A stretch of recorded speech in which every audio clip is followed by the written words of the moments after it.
بسم اللہ الرحمن الرحیم الرحمن علم القرآن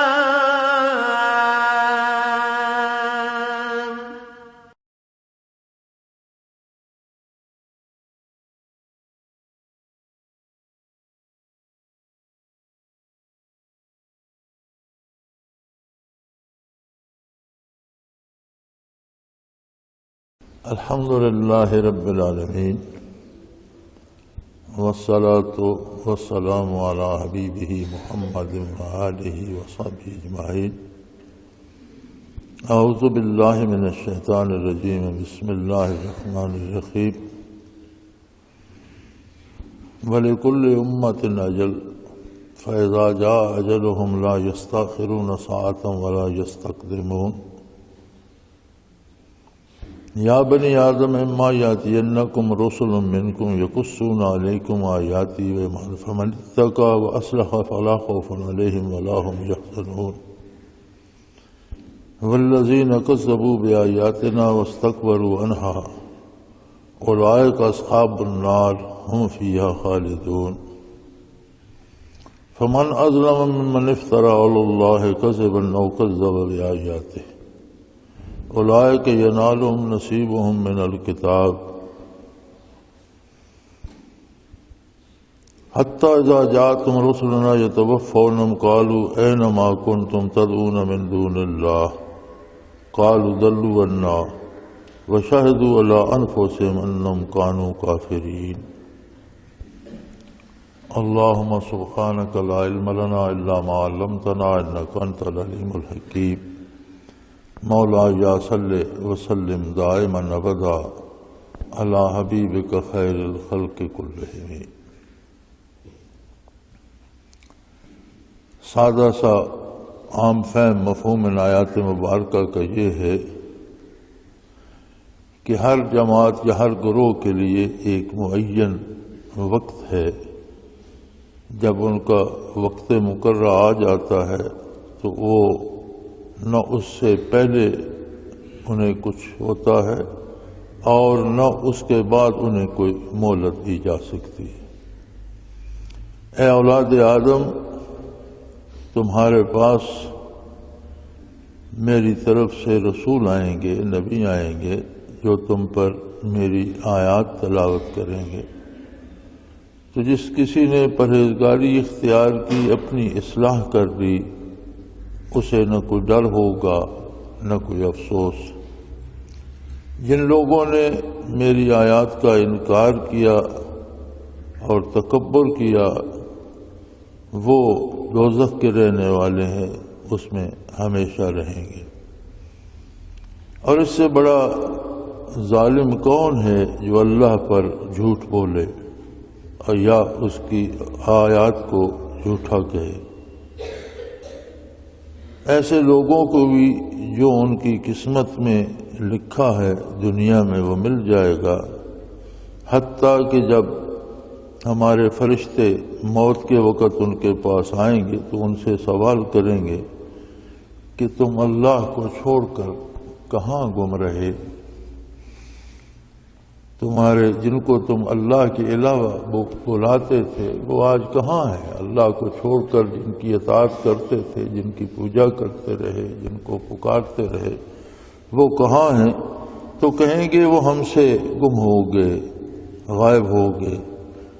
اس طرح گویا وہ اپنے آپ پر گواہی دے دیں گے کہ وہ کافر تھے، کفر کرتے تھے، غیر اللہ کی پوجا کرتے تھے۔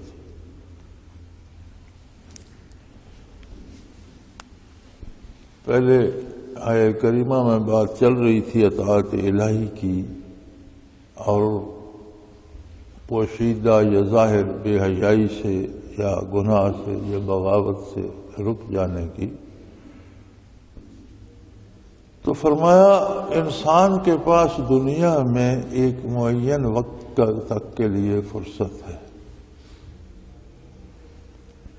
اور اس کے پاس یہی اختیار ہے کہ دونوں راستے واضح ہیں، نیکی کا اور برائی کا۔ وہ اپنی پسند سے کون سا راستہ اختیار کرنا چاہتا ہے۔ اگر وہ نیکی کی طرف مائل ہوتا ہے تو اللہ کریم اس کی مدد فرماتے ہیں اور اسے نیکی پر کاربند ہونے کی توفیق اور قوت عطا کرتے ہیں۔ لیکن وہ اگر اپنی پسند سے برائی چنتا ہے اور برائی کی طرف، نافرمانی کی طرف جانتا ہے تو یہ اس کے اپنا انتخاب ہے، لیکن برائی اور اللہ کی نافرمانی اور کفر آخر عذاب الہی تک لے جاتا ہے، اس کا انجام جہنم ہے۔ تو فرمایا کسی قوم کو، کسی شخص، فرد کو، کسی جماعت کو وقت سے پہلے اٹھایا نہیں جاتا اور وقت کے بعد مہلت نہیں دی جاتی۔ ہر ایک کے لیے ایک معین مدت ہے، جب وہ پوری ہوتی ہے تو انہیں دنیا سے اٹھ جانا ہے۔ بہرحال وہ فقیر ہوں، امیر ہوں، بادشاہ ہوں، سلطان ہوں، پڑھے لکھے ہوں یا جاہل ہوں، کوئی بھی ہو، اس کے پاس مقرر وقت ہے، ایک معین میعاد ہے۔ اس میں اگر اس نے اللہ کی رضا اور اللہ کے احکام کی اطاعت اختیار کی تو کامیاب رہا، نافرمانی کی تو دوبارہ کسی کو دنیا میں آنے کا موقع نہیں ملے گا، نہ اس کی میعاد زندگی کی بڑھائی جائے گی۔ اور فرمایا ہم نے تو بتا دیا تھا کہ اے اولاد آدم، ہمارے پاس سے تمہارے پاس نبی آئیں گے، پیغمبر آئیں گے، اور پیغمبر اتنی عظیم ہستی ہوتی ہے کہ جو اللہ کی بات بندوں تک پہنچاتے۔ کلام الہی سننے کے لیے، وحی الہی سننے کے لیے ایک خاص تقدس اور پاکیزگی کی ضرورت ہوتی ہے۔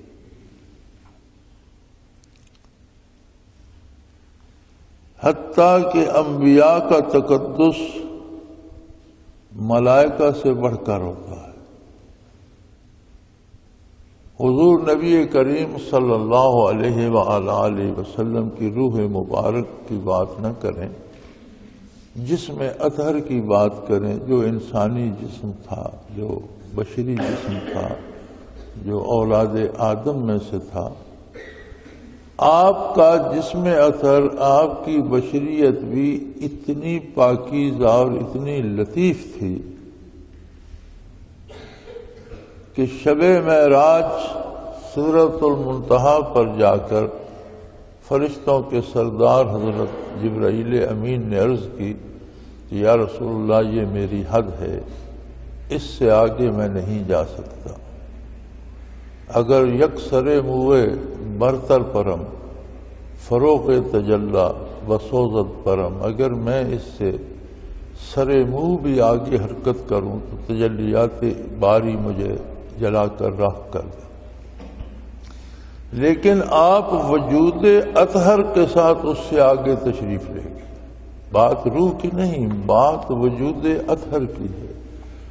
حضور اپنے جسم مبارک کے ساتھ، یعنی آپ کا جسد مبارک جسم اطہر بھی جبرائیل امین کی پاکیزگی اور طہارت اور لطافت سے زیادہ لطیف تر، زیادہ پاکیزہ، زیادہ اطہر و مطہر تھا۔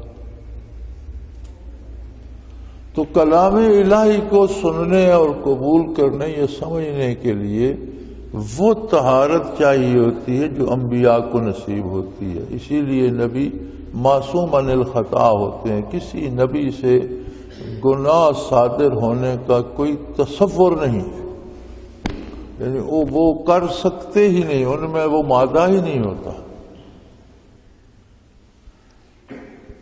تو فرمایا اے اولاد آدم، اتنا عظیم مرتبہ اور مقام نبوت جو ہے، اس کے لیے میں نے فرشتوں کو وہ تقدس نہیں دیا، تم ہی میں سے منتخب فرمائے اپنے رسول، آدم علیہ السلام کی اولاد میں سے، تم میں سے۔ ہمارے ہاں یہ روز نور اور بشریت کا جھگڑا ہوتا ہے، یہ بشریت جو لوگ کرتے رہتے ہیں نا، وہ سمجھتے ہیں خود کو کہ میں بشر ہوں اور نبی کریم صلی اللہ علیہ وسلم جو ہے وہ میرے جیسے تو نہیں ہے، مجھ سے اعلیٰ ہے۔ یہ کتنے کم فہم لوگ ہیں۔ بشریت کا جو معیار محمد الرسول اللہ صلی اللہ علیہ وسلم کا ہے وہ صرف آپ کا ہے، آپ کے علاوہ کسی دوسرے کو میسر ہے۔ اور نوری مخلوق جو ہے، اللہ نے جس مخلوق کو نور سے پیدا کیا یعنی فرشتے، وہ آپ کے در اقدس کے خادم ہیں۔ آپ کی بشریت کا تقدس وہ ہے کہ نوری مخلوق آپ کے در اقدس کی خادم ہے صلی اللہ علیہ وآلہ وسلم۔ اور حق یہ ہے، علماء حق فرماتے ہیں کہ حضور صلی اللہ علیہ وسلم کی ذات والا صفات کے بارے بحث کرنا، جرح کرنا منع ہے، جائز نہیں ہے۔ حضور کی ذات ہمارے ادراک، ہمارے علوم اور ہمارے تصور سے بالا تر ہے۔ تو اللہ کریم یہ احسان بھی یاد دلا رہے ہیں کہ اے اولاد آدم، یاتینکم رسل منکم، میرے رسول تمہارے پاس آئیں گے، میرا پیغام لانے والے پیغمبر تمہارے پاس آئیں گے اور وہ تم ہی میں سے ہوں گے۔ یعنی یہ اعزاز آدمیت کا ہے، اولاد آدم کا ہے، بنی نوع انسان کا ہے کہ یہ منصب جلیلہ جن ہستیوں کو میں دوں گا وہ تم ہی میں سے ہوں گے، انسان ہی ہوں گے۔ لیکن ان کا مقام اتنا بلند ہوگا، یقصون علیکم آیاتی، کہ وہ تم پر میری باتیں بیان کریں گے۔ یعنی ان کا منصب جلیلہ یہ ہوگا کہ میری بات، میری آیات بذریعہ وحی مجھ سے وصول کریں گے، سمجھیں گے، اس کا مفہوم سمجھیں گے اور میرا پیغام تم تک پہنچا دیں گے۔ اب تمہارے ذمہ کیا ہے؟ اللہ رب العالمین ہے، ساری کائنات کا خالق بھی ہے، مالک بھی ہے، رازق بھی ہے، پالنہار ہے۔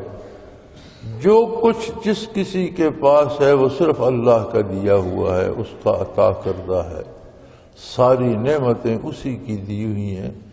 اور انسان پر واجب ہے، جن لوگوں پر انبیاء کی تعلیمات نہیں پہنچتی، بعض ایسی دنیا کے کسی خطے میں ہے کہ زندگی بھر اس کے پاس کسی نبی کی تعلیم نہیں پہنچی، یا ایسے زمانے میں ہے جس میں انبیاء کی تعلیمات عام نہیں ملتی، جیسے حضور صلی اللہ علیہ وسلم سے پہلے عیسیٰ علیہ السلام سے لے کر حضور نبی کریم تک کو عہد فترت کہتے ہیں، تعلیمات عیسوی گم ہو گئیں، حضور مبعوث نہیں ہوئے تھے تو کہیں کوئی حق بات ملتی نہیں تھی۔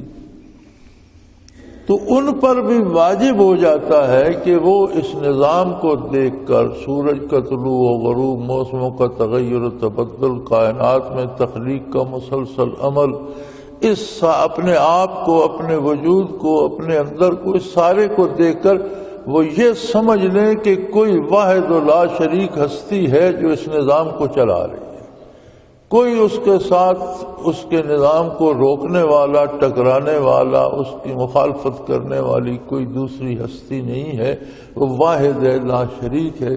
جس نے اس حقیقت کو پا لیا وہ بھی مسلمان ہے۔ لیکن جب نبی مبعوث ہوتا ہے تو پھر نبی کی تعلیمات اول و آخر، یقصون علیکم آیاتی، وہ تم پر جو بیان کرتا ہے وہ میری آیات ہیں۔ نبی کی بات اللہ کی بات ہوتی ہے۔ پھر جتنی بات نبی صلی اللہ علیہ وآلہ وسلم سے پہنچے وہ ماننا ضروری ہو جاتی ہے۔ اور جو نبی کی تعلیمات ہوتی ہیں، جو باتیں ہوتی ہیں، وہ بہت خوبصورت،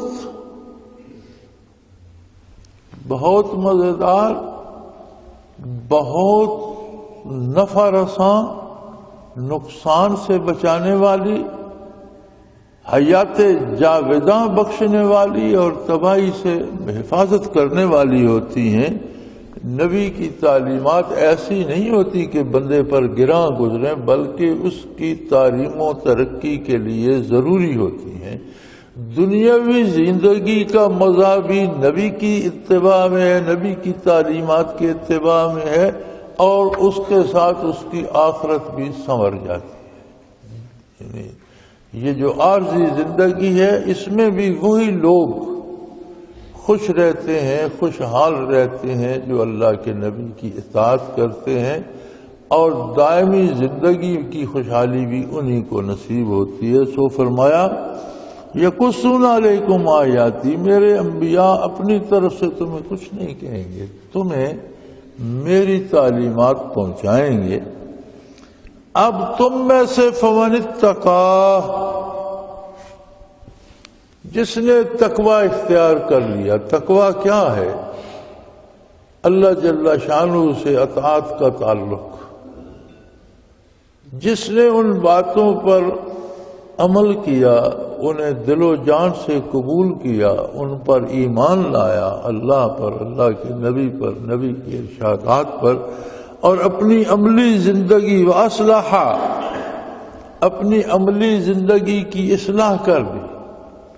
یعنی نبی کی ہر بات اصلاح کرتی ہے، خرابی نہیں کرتی۔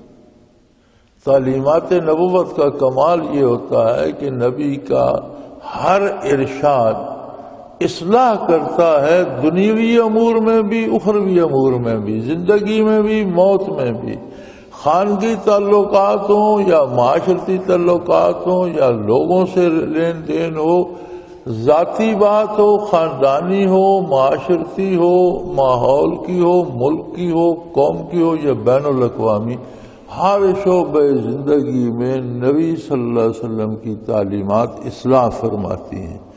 سو جس نے اطاعت اختیار کی، تقوی اختیار کیا اور اپنی اصلاح کر لی، فلا خوف علیہم ولا هم یحزنون، انہیں نہ کسی قسم کا ڈر ہوگا اور نہ کوئی افسوس ہوگا۔ خوف ہوتا ہے پیش آنے والے واقعات کا ڈر کہ جانے کیا ہوگا۔ فرمایا جو میرے نبی کی اطاعت کریں گے انہیں کوئی ڈر نہیں ہوگا، ان پر موت بھی آئے گی تو ان کے لیے وہ بھی لذیذ ہوگی، انہیں آرام پہنچائے گی اور انہیں اس میں بھی لذت حاصل ہوگی۔ وہ قبر میں جائیں گے تو وہ بھی ان کے لیے آرام کا سبب ہوگی، میدان حشر میں آئیں گے تو وہاں بھی رحمت الہی کے زیر سایہ ہوں گے اور اللہ کی جنت نصیب ہوگی تو بے پناہ نعمتیں نصیب ہوں گی، انہیں کوئی ڈر نہیں ہوگا۔ ولا هم یحزنون، اور نہ انہیں افسوس ہوگا کہ یہ فلاں کام میں نے کیوں کیا، چونکہ انہوں نے اللہ کے رسول کی اطاعت کی تو افسوس ہوتا ہے گزشتہ پر کہ مجھ سے کیوں ہوا، اور ڈر ہوتا ہے آئندہ کا۔ تو فرمایا جنہوں نے دامان رسالت تھاما، جنہوں نے پیغمبر کی اطاعت کی، اپنی اصلاح کر لی، انہیں نہ ڈر ہوگا اور نہ افسوس۔ والذین کذبوا بآیاتنا، لیکن چونکہ معاملہ لوگوں کی پسند پر ہے، زبردستی منوایا نہیں جا رہا، حکمن نہیں منوایا جا رہا، تو جن لوگوں نے دوسرا راستہ پسند کر لیا اور میری آیات کی تکذیب کر دی، ہم نہیں مانتے جی، ہم سے یہ نہیں ہوتا، واستکبروا عنہا، فرمایا آیات الہی ہوں اور اللہ کا نبی، اللہ کا رسول سنائے، پہنچائے، اور بندہ نہ مانے، یہ کیسے ممکن ہے؟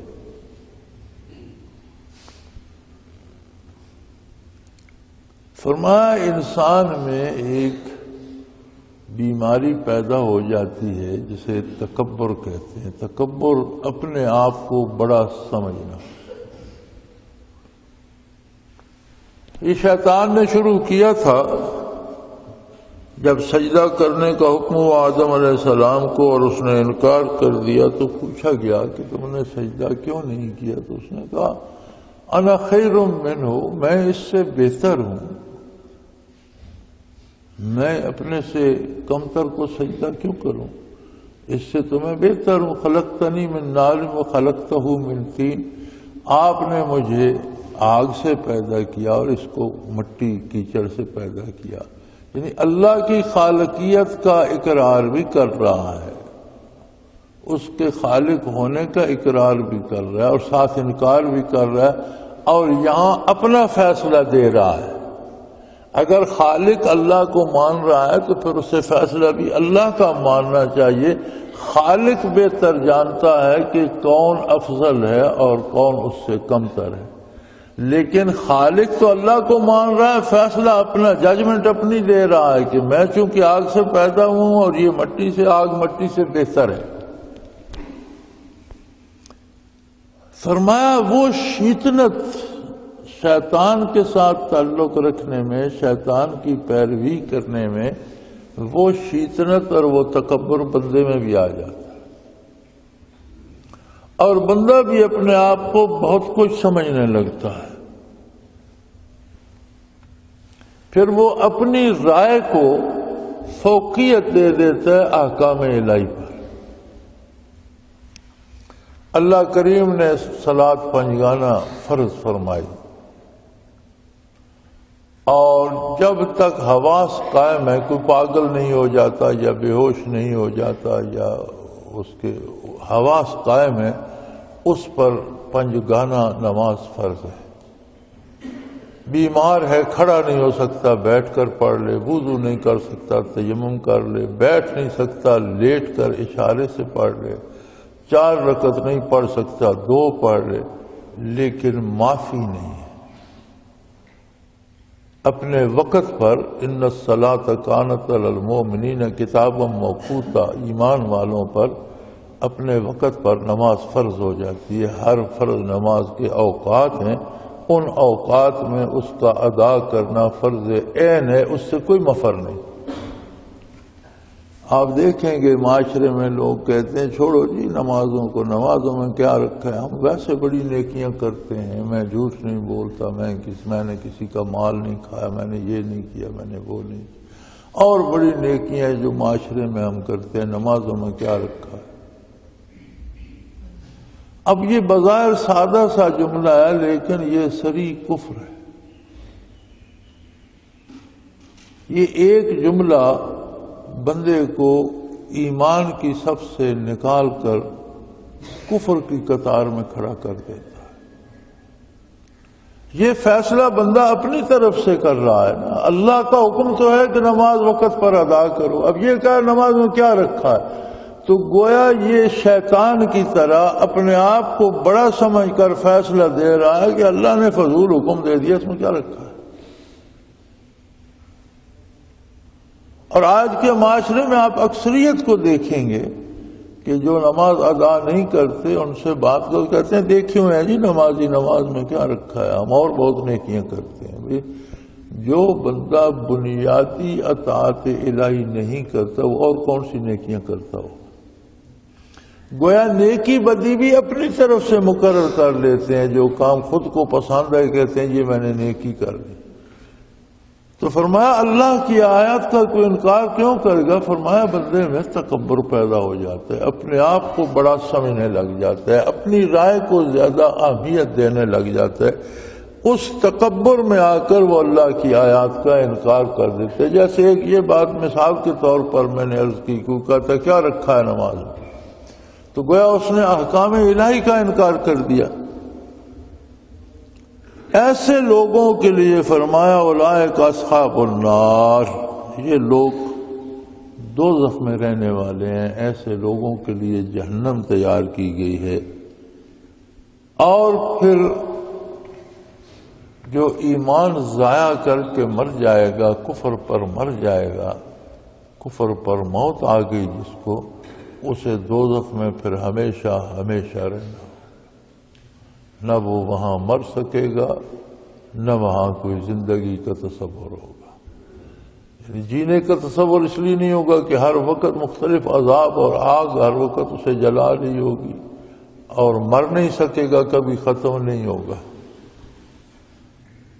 لا يموتون فیہا ولا یحیٰ، وہاں مر بھی نہیں سکیں گے اور زندگی کا بھی کوئی مزہ نہیں ہوگا کہ ایندھن کی لکڑی کی طرح جل ہی رہے ہوں گے۔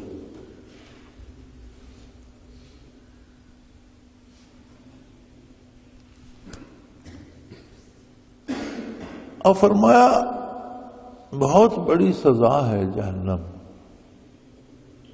اور پھر ہمیشہ ہمیشہ کے لیے نہ ختم ہونے والی مدت کے لیے، یہ بہت بڑی سزا ہے۔ اگر وہ دنیا میں 25 سال رہا، 50 سال رہا، 60 سال رہا، 100 سال بھی رہا تو کیا رہا، آخر ایک محدود گنتی ہے، لیکن کبھی نہ ختم ہونے والے زمانے،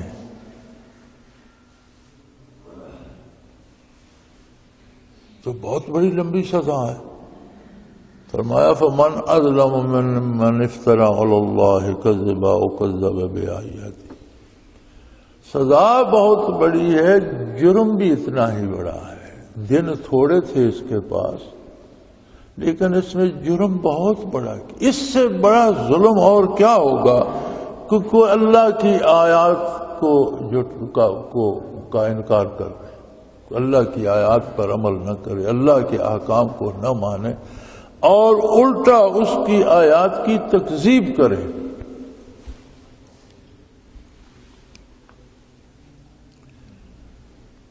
احکام الہی کی تکذیب کیا ہوتی ہے؟ ان کے مقابلے میں اپنی طرف سے کوئی طریقہ ایجاد کر دینا اور کہنا یہ صحیح ہے۔ فرمایا اس سے بڑا ظلم اور کیا ہوگا کہ کوئی بندہ بات تو ایجاد کرے خود اور اللہ کریم کے ذمہ لگا دے اور کہے یہ اللہ کا حکم۔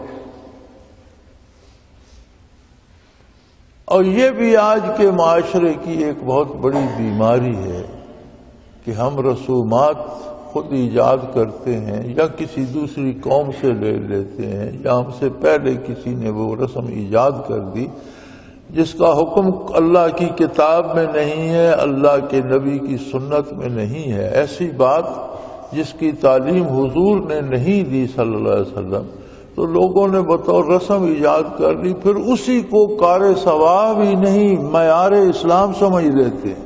جو اس رسم پر عمل کرے یہ اچھا مسلمان ہے، اور جو اس رسم پر عمل نہ کرے کہتے ہیں یہ مسلمان ہے ہی نہیں۔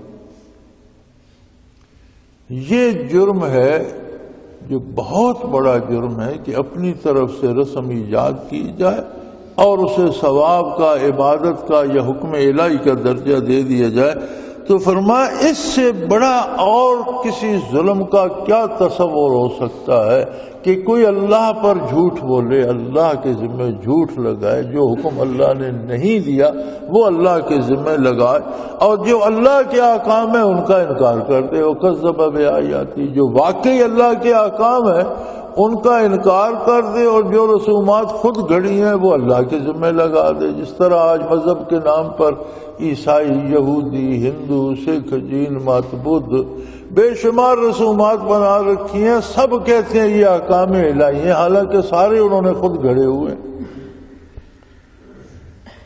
تو فرمایا اس میں دو باتیں آ گئیں کہ ایک تو وہ اللہ پر جھوٹ بولتے ہیں، وہ اللہ کے احکام نہیں ہے، انہوں نے اپنی طرف سے گھڑ کے اللہ کے ذمہ لگا دیے، اس سے بڑا ظلم اور کیا ہوگا۔ اور دوسرا ساتھ ظلم یہ ہے کہ جو واقعی احکام الہی ہیں ان کا انکار کر دیتے۔ تو یہ جرم ہی اتنا بڑا ہے کہ انہیں تو دنیا میں ہی تباہ کر دیا جانا چاہیے تھا، انہیں تو زمین میں غرق کر دینا چاہیے تھا، ان پر تو دنیا میں آگ برسانی چاہیے تھی۔ فرمایا یہ تو اللہ کا کرم ہے، اولئک ینالہم نصیبہم من الکتاب، کہ اس نے روز اول سے جو دنیا کی روزی اور دنیا کی نعمتیں تقسیم کر دی تھی ان کے حصے میں وہ نہیں چھینے گا، وہ انہیں دے گا۔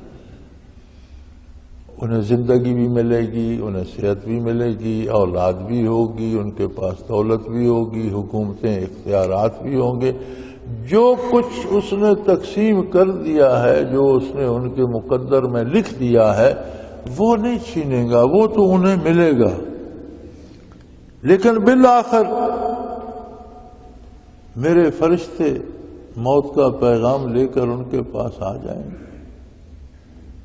زندگی تو ایک دن ختم ہو جائے گی، جو جھونپڑے میں بستا ہے اس کی بھی ختم ہو جائے گی، جو محلات میں رہتا ہے اس کی بھی ختم ہو جائے گی، جو امیر ہے اس کو بھی موت آ جائے گی، جو فقیر ہے اس کو بھی موت آ جائے گی۔ اب جو اللہ کی اطاعت تو نہیں کرتے تھے اور اللہ کو چھوڑ کر دوسروں کی، لوگوں کی گھڑی ہوئی باتوں کی اطاعت کرتے تھے، یا بتوں کو پکارتے تھے، یا غیر اللہ کی عبادت کرتے تھے، تو جب فرمایا حتیٰ اذا جاءتہم رسلنا، جب ہمارے فرشتے ان کے پاس آئیں گے، یتوفونہم، ان کی روح قبض کرنے کے لیے، تو ان سے بات کریں گے۔ بات تو تب بھی ان سے کریں گے نا کہ وہ دنیا میں زندہ ہوں گے، مرنے کے بعد تو ہر چیز منکشف ہو جاتی ہے۔ اس کا مطلب ہے کہ عند الموت کافر کو بھی فرشتے نظر آ جاتے ہیں، وہ بھی ان کی بات سن سکتا ہے، ان کو جواب دے سکتا ہے، کیونکہ ابھی تو وہ زندہ ہوگا۔ فرشتے موت کے آئیں گے تو وہ اس سے سوال کریں گے، قالوا اینما کنتم تدعون من دون اللہ، وہ کہیں گے او بھائی صاحب، اللہ کو چھوڑ کر جن کی اطاعت کرتے رہے ان کو بلاؤ، وہ کہاں ہیں آج تمہاری مدد کریں۔ یضربون وجوہہم وادبارہم، دوسری جگہ قرآن کریم میں آتا ہے کہ جب کافر کی روح قبض کرنے فرشتے آتے ہیں تو اس کے منہ پہ مارتے ہیں، اس کی پیٹھ پہ مارتے ہیں، اسے مارتے ہیں، اس کے اعضاء کو توڑتے ہیں، اس کے پورے جسم پر مار پڑتی ہے، تو ساتھ وہ پوچھیں گے بھی کہ تو نے اللہ کی آیات کا تو انکار کر دیا اور لوگوں کی بنائی ہوئی رسومات کو دین سمجھ لیا، تو جن کی اطاعت کرتا رہا یا اللہ کو چھوڑ کر جن کی عبادت کرتا رہا، جن کو پکارتا ہے، وہ آج کہاں ہے؟ انہیں چاہیے آج تیرے کام آئے، تجھے اس مصیبت سے بچائے۔ وہ جواب دیتے ہیں، آگے سے کہتے ہیں قالوا ضلوا عنا، وہ کہیں گے وہ تو چھوڑ کر بھاگ گئے، آج تو کوئی بھی نہیں، وہ تو غائب ہو گئے، کوئی پتہ نہیں وہ تھے بھی کہ نہیں تھے، ہم مفروضوں کی پوجا کرتے رہے، آج تو کوئی سامنے نہیں ہے۔ اللہ کریم فرماتے ہیں ان کا یہ جملہ ان کی اپنی شہادت بن جائے گی کافر ہونے پر، جب وہ کہیں گے عند الموت کہ جن کو ہم پکارتے رہے، جن کی ہم پوجا کرتے رہے، وہ تو غائب، وہ تو چھپ گئے، وہ تو ملتے نہیں ہیں ہمیں، تو گویا انہوں نے اقبال جرم کر لیا کہ ہم اللہ کے سوا دوسروں کی پوجا کرتے تھے۔ فرمایا نظام الہی ایسا ہے کہ خود اپنے آپ پر خود گواہی دے رہے ہیں کہ ہم واقعی غیر اللہ کی پوجا کرتے تھے۔ وَشَهِدُوا عَلَىٰ أَنفُسِهِمْ أَنَّهُمْ كَانُوا كَافِرِينَ، انہوں نے اپنے آپ پر یہ گواہی دے دی کہ وہ کفر کرتے رہے۔ قرآن کریم کا یہ بہت پیارا انداز بیان ہمیں سمجھا رہا ہے کہ ہم میں سے کسی کو پتہ نہیں میرے پاس کتنے لمحے باقی ہیں۔ سانس آئی ہے، خارج ہوگی یا نہیں، شام دیکھیں گے یا نہیں، کل صبح نصیب ہوگی یا نہیں، تو پہلی فرصت میں بندے کو چاہیے کہ دامان پیغمبر صلی اللہ علیہ وسلم کو تھامے، اپنی کوتاہیوں سے توبہ کرے، اور جو وقت بچ گیا ہے اسے اطاعت الہی میں صرف کرے۔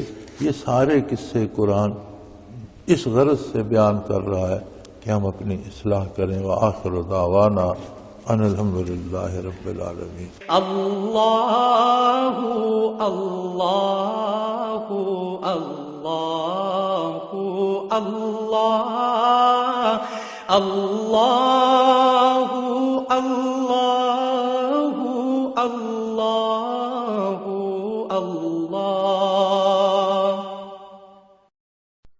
حضرت امیر محمد اکرم آوان مد ذلہ العالی دارالعرفان منارہ ضلع چکوال میں سالہ سال سے قرآن و حدیث کے اوپر خطابات کر رہے ہیں اور سلسلہ نقشبندیہ اویسیہ کے مطابق لوگوں کو ذکر الہی کی تربیت دے رہے ہیں۔ وہ قرآن پاک کی تفسیر ترتیب وار بیان کر رہے ہیں۔ تفسیر قرآن کو وہ موجودہ ملکی اور بین الاقوامی حالات کے مطابق بیان کرتے ہیں۔ موٹر وے سے کلر کہار کے انٹرچینج سے نکلتے ہوئے کلر کہار کی جھیل سے ہوتے ہوئے میانی، بوچھال اور نور پور سے گزرتے ہوئے دارالعرفان منارہ پہنچ سکتے ہیں۔ حضرت امیر محمد اکرم آوان نے بچیوں اور بچوں کی دینی اور دنیاوی تعلیم کے لیے سقارہ اکیڈمی کے نام سے ایک درسگاہ بھی قائم کی ہے، جس کا افتتاح ملک پاکستان کے صدر جنرل محمد ضیاء الحق نے اپنے دست مبارک سے کیا تھا۔ وہ تمام احباب جو اسلام کی طلب رکھتے ہیں ان سے گزارش ہے کہ دارالعرفان منارہ ضلع چکوال میں امیر محمد اکرم آوان صاحب کے خطابات سے مستفید ہوں۔ وہ ہر جمعے کو نماز سے پہلے بیان فرماتے ہیں۔ ہر ماہ کی پہلی اتوار کو ماہانہ اجتماع ہوتا ہے جس میں آپ خصوصی خطاب فرماتے ہیں اور پاکستان کے چاروں صوبوں سے احباب اس اجتماع میں شرکت کرتے ہیں۔ اس کے علاوہ یہاں سال میں 2 مرکزی اجتماعات بھی ہوتے ہیں، ایک رمضان المبارک میں اعتکاف کا اجتماع اور دوسرا جولائی اور اگست میں 40 دن کا اجتماع ہوتا ہے جس میں روحانی تربیت کی جاتی ہے۔ اپنا خون سیماب دے کر اتنا ہم کر جائیں گے، نام آقا کا چمن میں پھر رقم کر جائیں گے۔